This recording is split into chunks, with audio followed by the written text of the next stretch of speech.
नमस्कार, स्वागत, अभिनंदन, आदाब, आभार, इस्तकबाल, राम राम, सत श्री अकाल, खैर मकदम है प्यारे साथियों। मैं रविंद्र गढ़वाल आप सभी लोगों का हार्दिक स्वागत करता हूं आपके अपने digital platform study with Ravindra academy पर। प्यारे साथियों, उम्मीद करता हूं कि आप सब लोग स्वस्थ होंगे, मस्त होंगे और अपनी तैयारी में व्यस्त होंगे। तो साथियों, आज की वीडियो लेक्चर को प्रारंभ करने से पहले मैं आपको थोड़ी सी जानकारी देना चाहूँगा कि साथियों, अभी कुछ ही समय पहले एक एग्ज़ाम लगा था, एलडीसी पेपर। तो उस परीक्षा में अपने डिजिटल प्लेटफॉर्म से कई क्वेश्चन देखने को मिले हैं साथियों। उस परीक्षा में कम से कम 7 से 8 क्वेश्चन हैं जो अपने डिजिटल प्लेटफॉर्म से इस सेशनों से जो अपन सेशन अभी देख रहे हैं, इन सेशनों से आपको डायरेक्ट क्वेश्चन देखने को मिलेंगे साथियों। क्योंकि जब मैंने उन पेपरों का एनालिसिस किया तो पेपरों में से अपने जो सेशन से डायरेक्ट फैक्ट के रूप में क्वेश्चन देखने को मिले हैं साथियों। अगर आप चाहो तो आप इन वीडियो से आप उन क्वेश्चनों को मिलान कर लीजिएगा साथियों। आपको कम से कम भी 6 से 7 क्वेश्चन ऐसे हैं जो डायरेक्ट लाइन टू लाइन अपनी जो सीरीज़ है उससे मिल जाएंगे साथियों। क्योंकि साथियों, जो अपना कंटेंट है वो एनसीईआरटी की बुक से बनाया जा रहा है और एनसीईआरटी की बुक से मेरे हिसाब से ऐसी कोई परीक्षा नहीं है जहाँ से एनसीईआरटी की बुक से प्रश्न नहीं आ रहे हैं साथियों। तो बिल्कुल फैक्ट क्वेश्चन आपको देखने को मिल जाएंगे। मैंने डायरेक्ट ऐसे के ऐसे क्वेश्चन देखे हैं जो अपनी सीरीज से डायरेक्ट आए हैं साथियों। तो इसलिए साथियों, मैं आप सभी साथियों से निवेदन करूंगा कि आप इन वीडियो को जरूर देखा करें साथियों। क्योंकि निश्चित रूप से आपको, आप जिस भी भर्ती परीक्षा की तैयारी कर रहे हैं तो जहाँ भी आपके साइंस का पोर्शन आता है ना, निश्चित रूप से आपको इन सीरीज से क्वेश्चन देखने को मिलेगा साथियों। तो आप इस वीडियो को लाइक कीजिए, शेयर कीजिए ज़्यादा से ज़्यादा अपने दोस्तों के साथ, और साथ में इस वीडियो को लाइक भी कीजिए। साथ में कमेंट बॉक्स से आप अपनी राय भी बताइए आपको ये क्वेश्चन किस लेवल के लगे। तो साथियों, उम्मीद करता हूँ कि आप सब लोगों को ये जो सेशन है, सीरीज़ है, वो अच्छी लग रही होगी। तो आप भी अपना सपोर्ट बनाए रखिए साथियों। और आप चाहो तो आप खुद इस सीरीज़ से क्वेश्चन मिलान कर सकते हो। जो अभी एलडीसी का पेपर लगा है उसमें आप खुद मिलान कर सकते हो। आपको डायरेक्ट फैक्ट के रूप में क्वेश्चन देखने को मिल जाएंगे साथियों। अपनी अभी तक 23 क्लासेज हो चुकी हैं साथियों, जिनमें से अपन बायोलॉजी कवर कर चुके हैं, केमिस्ट्री अपनी चल रही है, फिजिक्स अभी बाकी रह गई है। तो बायोलॉजी और केमिस्ट्री के पोर्शन में से ही बहुत कुछ जो अपना मैटर है वो डायरेक्ट आपको एलडीसी के पेपर में देखने को मिल जाएगा साथियों।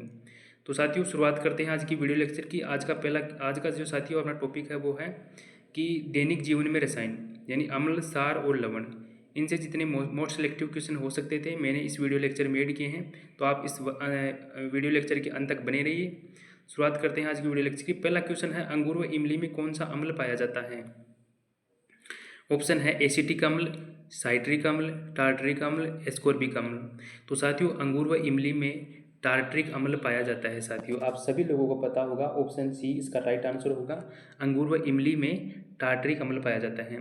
अब देख लेते हैं साथियों थोड़ा सा अपन जानकारी कि एसिटिक अम्ल किस में पाया जाता है। तो जो सिरका होता है साथियों, सिरका सिरका में पाया जाता है एसिटिक अम्ल।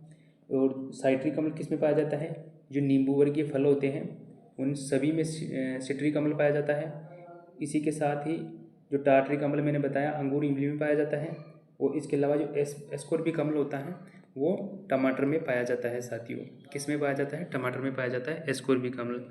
तो आप समझ गए होंगे साथियों। यहाँ से क्वेश्चन आपको कई बार एग्जामों में जो अम्ल होते हैं, यानी किस में कौन सा अम्ल पाया जाता है, यहाँ से क्वेश्चन बनता है।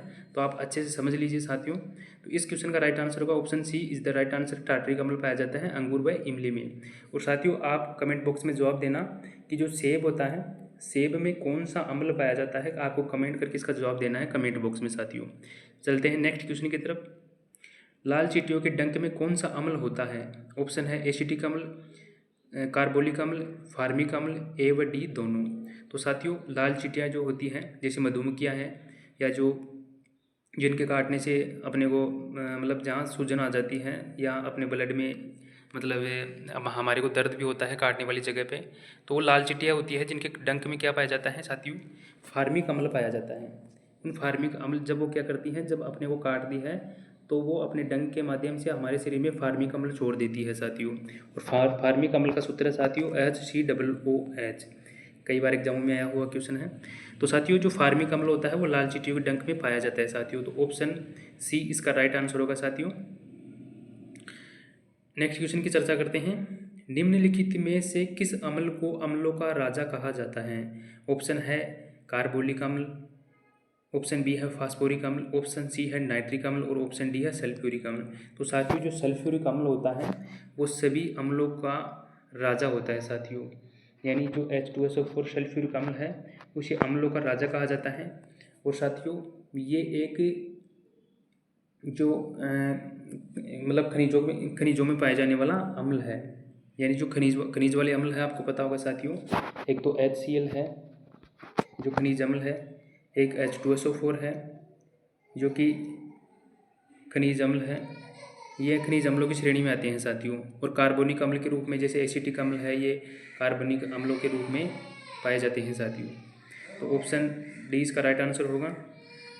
क्वेश्चन नंबर 4 है, अम्ल सोडियम बाइकार्बोनेट से अभिक्रिया कर कौन सी गैस उत्पन्न करते हैं। यानी जो अम्ल होते हैं, अम्ल जैसे HCl है, वो सोडियम बाइकार्बोनेट का सूत्र होता है NaHCO3। यानी कि अम्ल जब सोडियम बाइकार्बोनेट से अभिक्रिया करता है तो इससे कौन सी गैस उत्पन्न करती है। तो साथियों अपन खुद ही देखते हैं इसमें कौन सी गैस उत्पन्न होती है। यानी जब HCl NaHCO3 से क्रिया करता है तो यहाँ से लवण निकलेगा NaCl प्लस CO2 गैस निकलती है और साथ में H2O निकलता है यहाँ से। तो साथियों जो यहाँ से निकलने वाली गैस होती है वो होती है कार्बन डाइऑक्साइड। यानी अम्ल सोडियम बाइकार्बोनेट से अभिक्रिया करके क्या बनाते हैं CO2 कार्बन डाइऑक्साइड गैस बनाते हैं। तो ऑप्शन बी इसका राइट आंसर होगा साथियों। नेक्स्ट क्वेश्चन की चर्चा करते हैं, अम्ल धातुओं के साथ अभिक्रिया करके कौन सी गैस उत्पन्न करते हैं। तो अपन समझते हैं रिएक्शन से। अम्ल मान लो साथियों कि जैसे H2SO4 है साथियों, कि H2SO4 है। H2SO4 की क्रिया जब अपन किसी धातु से, जैसे मान लो कि जिंक धातु से करवाते हैं, तो ये जो रिएक्शन होगी उससे ZnSO4 साथ में यहाँ से हाइड्रोजन गैस निकलती है साथियों।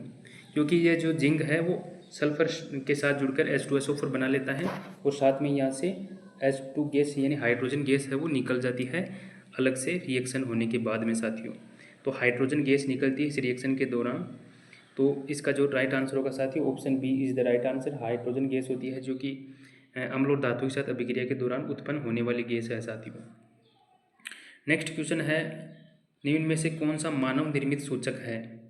ऑप्शन ए है हल्दी, ऑप्शन बी है लिटमस, ऑप्शन सी है गुड़हल की पंखुड़ियाँ और ऑप्शन डी है मेथिल ऑरेंज। तो साथियों सबसे पहले बात करते हैं कि सूचक क्या होता है। सूचक वो होता है साथियों जो हमें अम्ल और क्षार की जानकारी देता है। किसकी? एसिड एंड बेस की जानकारी देता है। यानी कि अम्ल और क्षार के बारे में अपने को जो जितनी भी जानकारी मिलती है वो सूचक से मिलती है। जैसे लाल लिटमस है तो लिटमस पत्थर है, हल्दी है, गुड़हल की पंखुड़ियाँ है, मेथिल ऑरेंज है, फिनोप्थिलीन है, ये सभी मानव निर्मित और प्राकृतिक सूचक है साथियों। तो बात करते हैं कि जो हल्दी, लिटमस और गुड़हल की पंखुड़ियाँ, ये तो साथियों प्राकृतिक सूचक है। 3 होते हैं प्राकृतिक सूचक, ये तो होते हैं प्राकृतिक सूचक। और जो साथियों मेथिल ऑरेंज, एक तो मेथिल ऑरेंज होता है और इसके साथ में होता है फिनोप्थिलीन, फिनोप्थिलीन।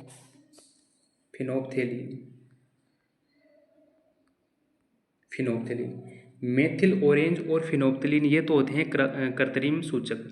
और हल्दी, लिटमस और गुड़हल की पंखुड़ियाँ ये होते हैं प्राकृतिक सूचक, ये होते हैं प्राकृतिक सूचक होते हैं।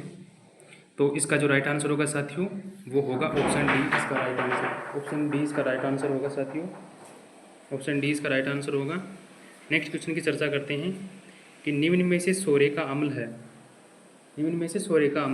HNO3, H2SO4, HCl, CH3, COOH। तो जो सोरे का अम्ल होता है साथियों वो कहते हैं अपन नाइट्रिक अम्ल को सोरे का अम्ल कहा जाता है। ये साथियों सल्फ्यूरिक अम्ल है, ये अपना हाइड्रोक्लोरिक अम्ल है। और ये CH3 COOH है वो एसिटिक अम्ल है साथियों। तो सोरे का अम्ल अपने नाइट्रिक अम्ल को सोरे का अम्ल कहा जाता है साथियों। नेक्स्ट क्वेश्चन की चर्चा करते हैं, निम्नलिखित अभिक्रिया है, यानी कि जो नीचे अभिक्रिया दी हुई है उस अभिक्रिया का नाम हमें बताना है। कि जब ये है जब क्षार की क्रिया अम्ल से करवाई जाती है तो लवण प्लस जल बनते हैं और साथ में यहाँ से ऊष्मा निकलती है। तो इस अभिक्रिया को क्या कहते हैं? ऑप्शन है संयोजन अभिक्रिया, ऑप्शन बी है वियोजन अभिक्रिया, ऑप्शन सी है उदासीनीकरण अभिक्रिया और ऑप्शन डी है द्वितीय विस्थापन अभिक्रिया। तो साथियों जो यानी जब हम प्रबल अम्ल और प्रबल क्षार की क्रिया कराते हैं तो लवण बनते हैं और साथ में जल का निर्माण होता है और जो ऊष्मा है वो निकलती है यहाँ से। तो इस अभिक्रिया को साथियों अपन उदासीनीकरण अभिक्रिया कहते हैं साथियों। और इसमें जो ऊष्मा निकलती है, ऊष्मा निकलने के कारण इसे ऊष्माक्षेपी अभिक्रिया भी कहा जाता है। जिस अभिक्रियाओं में ऊष्मा निकलती है उन्हें ऊष्माक्षेपी अभिक्रिया कहते हैं, और जिनमें ऊष्मा का जो ऊष्मा है जो ग्रहण करते हैं वो ऊष्मा शोषी अभिक्रियाएं होती हैं। तो इसका ऑप्शन डी इसका राइट आंसर होगा, उदासीनीकरण अभिक्रियाएं होती है इसमें। पेट में अम्लता के उपचार के लिए प्रयुक्त प्रति अम्ल पदार्थ कौन सा है? ऑप्शन है मैग्नीशियम हाइड्रोक्साइड, ऑप्शन बी है सोडियम हाइड्रोक्साइड, ऑप्शन सी है कास्टिक पोटास और ऑप्शन डी है कास्टिक लूनल। तो साथियों जब अपन भोजन करते हैं तो भोजन में क्या होता है कि भोजन करते हैं तो भोजन हमारे जब आमाशय में जाता है तो हमारे आमाशय से एक अम्ल का स्रावन होता है। वो अम्ल होता है साथियों हाइड्रोक्लोरिक अम्ल। ये अम्ल क्या करता है, एक तो हमारे भोजन को अम्लीय बनाता है साथियों। क्या बनाता है? एक तो हमारे भोजन को ये अम्लीय बनाता है और साथ में भोजन के साथ आए हुए हानिकारक पदार्थों को नष्ट कर देता है या मार देता है साथियों। कौन? हाइड्रोक्लोरिक अम्ल। तो ये हाइड्रोक्लोरिक अम्ल का कार्य होता है। और अगर ये हाइड्रोक्लोरिक हमारे शरीर के आमाशय में अत्यधिक अवस्था में स्रावित हो जाता है तो उस अवस्था में साथियों हमारे पेट में एसिडिटी होने लग जाती है साथियों। क्या होती है साथियों? एसिडिटी होने लग जाती है और पेट में दर्द व जलन होने लग जाती है। तो उसके उपचार के लिए हमें क्या करना पड़ता है कि हम जब साथियों आपने देखा होगा कि हम दुकान से लाते हैं इनो लाते हैं ना, तो उस इनो में होता है साथियों मैग्नीशियम हाइड्रोक्साइड होता है। तो उसके उपचार के लिए मैग्नीशियम हाइड्रोक्साइड जिसका रासायनिक सूत्र होता है साथियों MgOH2। तो ये इसका रासायनिक सूत्र होता है MgOH2, जिसे मिल्क ऑफ मैग्नीशिया भी कहते हैं साथियों। ये एक बार रीट या थर्ड ग्रेड की भर्ती परीक्षा में आया हुआ क्वेश्चन है दोस्तों। मैं कई बार आपको कह रहा हूँ कि इन सीरीज से आपको डायरेक्ट फैक्ट क्वेश्चन देखने को मिलेंगे। ये रीट 2018 में आया हुआ क्वेश्चन है साथियों। तो मैग्नीशियम हाइड्रोक्साइड पेट की अम्लता के उपचार के लिए काम में ले जाता है साथियों। इस सीरीज में आपको कई क्वेश्चन आए हुए भी मिलेंगे साथियों, और कुछ क्वेश्चन ऐसे हैं जो आपको आने की संभावना है वो भी मिलेंगे साथियों। तो आप जुड़े रहिए इस वीडियो लेक्चर से, वीडियो को लाइक करते रहिए साथियों। बेकिंग सोडा का रासायनिक सूत्र क्या है? NaHCO3, Na2CO3.10H2O, CaCO3 और CaO। तो साथियों सबसे पहले बात करेंगे कि बेकिंग सोडा होता क्या है। तो बेकिंग सोडा होता है साथियों, इसे मीठा सोडा भी कहा जाता है। क्या कहा जाता है? इसे मीठा सोडा भी कहते हैं, और साथ में इसे खाने का सोडा भी कहा जाता है। खाने का सोडा कहा जाता है क्योंकि इससे कई प्रकार की खाने वाली वस्तुएं हमारे से बनाई जाती है साथियों। मीठा सोडा, खाने का सोडा या फिर बेकिंग सोडा। तो इसका रासायनिक सूत्र होता है साथियों NaHCO3, यानी ऑप्शन ए है इसका राइट आंसर होगा, जिसको बोलते हैं साथियों अपन sodium hydrogen carbonate. Sodium hydrogen carbonate इसे बोलते हैं NaHCO3। ये हो गया किसका? बेकिंग सोडा का रासायनिक सूत्र। और बात करते हैं साथियों सोडियम कार्बोनेट। यह है सोडियम कार्बोनेट, और इसे अपन कहते हैं धोवन सोडा, यानी धोने का जो सोडा है वो है NaCO3.10H2O, जो जल के क्रिस्टलीय अणु है साथियों। जो 10H2 है वो जल के क्रिस्टलीय अणु है साथियों। ये है इसका धवन सोडा। और ये हो गया साथियों कैल्शियम कार्बोनेट, जिसे चूना पत्थर भी अपन कहते हैं। चूना पत्थर होता है साथियों। और नीचे आपको दे रखा है, ये है साथियों बिना बुझा हुआ चूना। अगर आपको बिना बुझा हुआ चूने का रासायनिक सूत्र पूछे तो इसका रासायनिक सूत्र होगा साथियों CaO। यह है बिना बुझा हुआ चूना, और CaOH2। ये तो हो गया साथियों बुझे हुए चूने का सूत्र। और बिना बुझे हुए चूने का सूत्र होता है कैल्शियम ऑक्साइड, जो ऑप्शन डी में दे रखा है। साथ में इस क्वेश्चन का राइट आंसर होगा साथियों NaHCO3 बेकिंग सोडा, खाने का सोडा, मीठा सोडा होता है साथियों। सार का जलीय विलयन है, यानी सार का जलीय विलयन कैसा होता है? नीले लिटमस को लाल कर देता है, लाल लिटमस को नीला कर देता है, लिटमस विलयन को रंगीन कर देता है, लिटमस विलयन पर कोई प्रभाव नहीं डालता है। तो सार का जलीय विलयन होता है साथियों, अपन इसको ट्रिक से समझ सकते हैं, सालिनी। एक लड़की का नाम है सालिनी। तो सा से याद रखिए साथियों सार, और ली से याद रखिए लाल। ली से है लाल, और नी से याद रखिए साथियों नीला। तो जो सार होता है वो लाल लिटमस पत्र को नीला कर देता है साथियों। सार क्या करता है, लाल लिटमस पत्र को नीला कर देता है। तो इसका जो राइट आंसर होगा साथियों, ऑप्शन में दे रखा है कि ये ऑप्शन जो बी है, लाल लिटमस पत्र को नीला कर देता है, वो इसका राइट आंसर होगा। Option B is the right answer. और अगर अम्ल की बात करें तो एक ट्रिक आती है साथियों, अनील। क्या है, अनील। अम्ल क्या करते हैं, ऐसे याद रखिए, अम्ल ऐसे अम्ल है जो क्या करते हैं, नीले लिटमस पत्र को, नी से याद रखिए, नीले लिटमस पत्र को, ले से याद रखिए, लाल कर देते हैं साथियों। अम्ल क्या करते हैं, नीले लिटमस पत्र को लाल कर देते हैं। और अनील ट्रिक से आप इसको याद करते हैं, ऐसे है अनील, नी से है नीला और ले से हो गया लाल। तो ऑप्शन बी, इस क्वेश्चन का तो ऑप्शन बी है वो राइट आंसर होगा साथियों, क्योंकि सार होते हैं वो लाल लिटमस पत्र को नीला कर देते हैं। सालिनी से आप इस ट्रिक को याद कर सकते हैं साथियों, इस क्वेश्चन को समझ सकते हैं साथियों। नेक्स्ट क्वेश्चन की चर्चा करते हैं। अम्ल व सार के विलयन होते हैं विद्युत के कुचालक, सुचालक, अर्धचालक, अप्रभावित। तो अम्ल व सार के जो जलीय विलयन होते हैं वो विद्युत के सुचालक होते हैं साथियों, क्योंकि अम्ल और सार के जो विलयन होते हैं उनमें अम्ल और सार अपने आयनों में टूट जाता है और फिर उनमें विद्युत का चालन हो जाता है, इसलिए विद्युत के सुचालक होते हैं। तो ऑप्शन बी इसका राइट आंसर होगा साथियों। विरंजक चूर्ण वायु में खुला रखने पर कौन सी गैस देता है। सबसे पहले बात करते हैं विरंजक चूर्ण क्या होता है। विरंजक चूर्ण को साथियों अपन ब्लीचिंग पाउडर भी कहते हैं साथियों। क्या कहते हैं, ब्लीचिंग पाउडर भी इसे कहा जाता है। और इसका रासायनिक सूत्र होता है साथियों CaOCl2, यानी कैल्शियम ऑक्सीक्लोराइड। क्या, कैल्शियम ऑक्सीक्लोराइड रासायनिक सूत्र होता है ब्लीचिंग पाउडर या विरंजक चूर्ण का। तो इसका निर्माण कैसे होता है कि जब अपन, समझने की कोशिश कीजिए साथियों, जब अपन बुझे हुए चूने की क्रिया क्लोरीन गैस के साथ करवाते हैं तो हमारे को प्राप्त होता है साथियों विरंजक चूर्ण CaOCl2 प्लस यहाँ से जल भी हमारे को प्राप्त होता है। तो इस प्रकार विरंजक चूर्ण या फिर ब्लीचिंग पाउडर का निर्माण होता है कि अगर जब अपन बुझे हुए चूने की क्रिया क्लोरीन से करवाते हैं तो विरंजक चूर्ण यानी CaOCl2 कैल्शियम ऑक्सीक्लोराइड प्लस जल का निर्माण होता है। इस प्रकार ये इसका निर्माण होता है।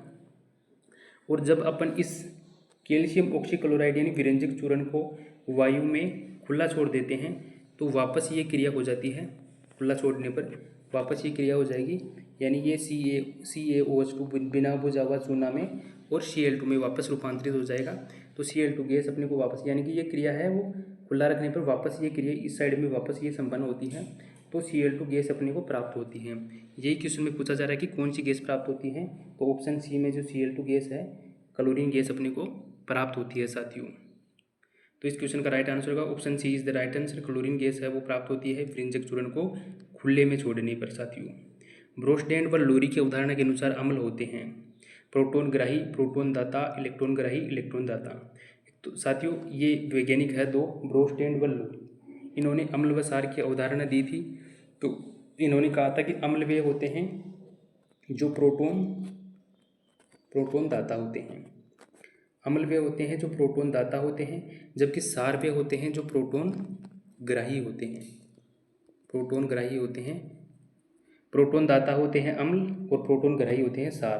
तो प्रोटोन दाता है वो अम्ल है। ब्रोस्टैंड पर लोरी के उदाहरण के अनुसार अम्ल होते हैं, अम्ल प्रोटोन दाता होते हैं, जो प्रोटोन देते हैं वो अम्ल होते हैं और जो प्रोटोन ग्रहण करते हैं यानी प्रोटोन ग्राही होते हैं वो सार होते हैं। ये ब्रोस्टैंड व लोरी ने अपनी संकल्पना या अपनी अवधारणा के अंदर बताया था साथियों। और इससे पहले मैं आपको बताना चाहूँगा, सबसे पहले एक वैज्ञानिक आए थे आरेनियस,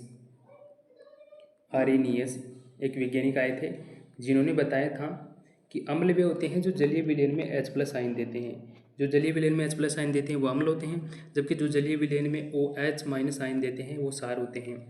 ये तो बताया था आरेनियस ने। और फिर ब्रोस्टैंड एंड लोरी ने बताया था कि जो जलीय विलयन में प्रोटोन देते हैं वो अम्ल होते हैं और जो जलीय विलयन में प्रोटोन ग्रहण करते हैं वो सार होते हैं साथियों। उसके बाद में साथियों एक नए वैज्ञानिक आए थे लुईस जी ने अपनी अवधारणा दी थी साथियों कि जो इलेक्ट्रॉन ग्राही होते हैं वो तो होते हैं अम्ल, यानी इलेक्ट्रॉन को ग्रहण करने वाले तो अम्ल होते हैं लुईस धारणा के अनुसार बता रहा हूँ साथियों में, और जो इलेक्ट्रॉन दाता होते हैं वो होते हैं सार। इस प्रकार 3 वैज्ञानिक आए थे, सबसे पहले आरेनियस, फिर ब्रोस्टैंड एवं लोरी, फिर लुईस। तो लुईस के अनुसार मैंने बता दिया। तो इस क्वेश्चन का जो राइट आंसर होगा साथियों, प्रोटॉन दाता होते हैं वो अम्ल होते हैं। पीएच स्केल की खोज किसने की? तो सोरेनसन ने की थी साथियों। पीएच स्केल की खोज जो सोरेनसन नामक वैज्ञानिक ने पीएच स्केल की खोज की थी। पीएच आपको पता होगा साथियों, अम्ल और क्षार की के बारे में बताता है कि 0 से लेकर 14 तक इसमें अंक होते हैं। बीच में जो 7 पे उदासीन हो जाता है, और जब अपन 7 से इस साइड में जाते हैं तो अम्लता की मात्रा बढ़ते हैं, और 7 से इस साइड में जाते हैं यानी 7 से आगे 14 की तरफ जाते हैं तो क्षार की मात्रा बढ़ती है। इस क्रिया को सोरेनसन ने समझाया था साथियों पीएच स्केल के माध्यम से। उम्मीद करता हूँ कि साथियों अच्छा लग रहा होगा वीडियो। आप इस वीडियो को लाइक करते रहिए साथियों।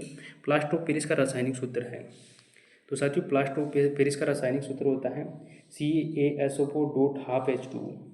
CaSO4 इस प्लास्टर ऑफ पेरिस का रासायनिक सूत्र है, जबकि जिप्सम का रासायनिक सूत्र होता है CaSO4.2H2। जिप्सम का रासायनिक सूत्र होता है CaSO4.2H2, और ये है कॉपर सल्फेट, और ये अपना हो गया बिना बुझा हुआ चूना। बिना